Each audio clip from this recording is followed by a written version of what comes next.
পথে হাসি মেখে ফুলেরা ঘ্রাণ ছড়ালো, উড়ে উড়ে কুহুসুরে পাখিরা গান শোনালো।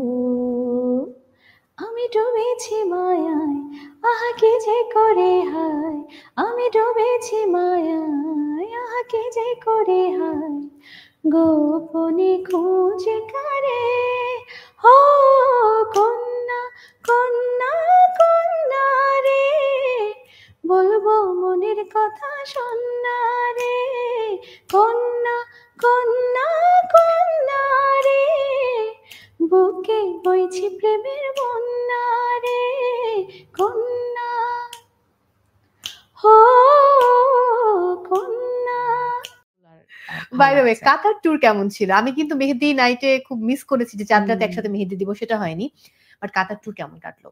খুব ভালো ছিল আলহামদুলিল্লাহ। কাতারে তো আমরা ফ্যামিলিকে মিস করেছি, তোমাদের সবাইকে মিস করেছি।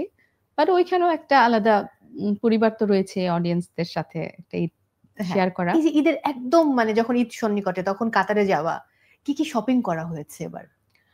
বাংলাদেশে শপিং করা হয়েছে, কাতারে যেহেতু খুব একটা শপিং করা হয়নি, অল্প সময় ছিলাম আমরা। আজকে কিছু কি কাতারের পরে আছেন? হ্যাঁ, স্যান্ডেল টাকা মানে আমি যদি কাউকে বলি যে আমি যেমন কাতারে যাওয়ার আগের দিন আম্মু বলতেছে তুমি কিন্তু কিছু কিনবা না, তা আমি বললাম যে না আম্মু আমার ও আচ্ছা না, আমি বলছি আম্মু আমার একদম শর্ট ট্রিপ, জাস্ট একদিন যাব, একদিন শো, তারপরের দিন রাতে বেলা ফ্রি চলে আসবো। আম্মু বলছে ভালো হয়েছে, একদিনও থাকো না, তোমার শপিং হবে না। তারপরেও করছি শপিং, যেদিন ফ্লাইট ছিল তার সারাদিন শপিং করছি। আমার আম্মু বলে কি এক্স্যাক্টলি, যে আমাকে চিনে সে বলে তুমি করবে না শপিং, ওকে এটা কিভাবে সম্ভব? এয়ারপোর্টে 2 ঘন্টা থাকলেও করবা। এক্স্যাক্টলি, এটা আসলে সম্ভবই না। বাট আসার পর তো ঈদের দিনটা হয়তো মিস করা হয়েছে পরিবারের সবাইকে, কিন্তু আসার পর সেই ঈদের আমেজ তো আবার একই রকম ছিল। আমি দেখছিলাম বিভিন্ন শোতে যাওয়া হচ্ছে। এবার ঈদের শো গুলো কেমন কাটলো? ঈদে এখনো পর্যন্ত শো হয়নি, ঈদের পরে। আচ্ছা, তারপর আজকে আমার সাথে প্রথম শো। তাহলে ওই শো গুলো কি আগে রেকর্ড করা? হ্যাঁ, রেকর্ড করা আছে। আচ্ছা আচ্ছা, এইজন্য আমি দেখছিলাম আপনার ফেসবুকে যে বেশ কিছু শো এর বিস্তারিত। 2-1টা ছিল, আর এগুলা কন্যা গানটা শুরুতে শুনে ফেললাম, এবং বন্ধু গো শোনো, ইমরান এবং কনাশি একই জুটি, এবং এই জুটি আমাদেরকে অনেক জনপ্রিয় গান উপহার দিয়েছে। এবং খুবই লাকিলি এবার ইমরানের ইন্টারভিউ করার পর আমি আবার কনাপুর ইন্টারভিউ করছি। ব্যাক টু ব্যাক হয়ে গেল। তোমার সাথে তো ইন্টারভিউ হয়ই আমাদের, আমরা এনজয় করি। আমিও খুব এনজয় করি। বন্ধু গো শোনো, এই গানটির প্রসঙ্গে একটু জানতে চাই।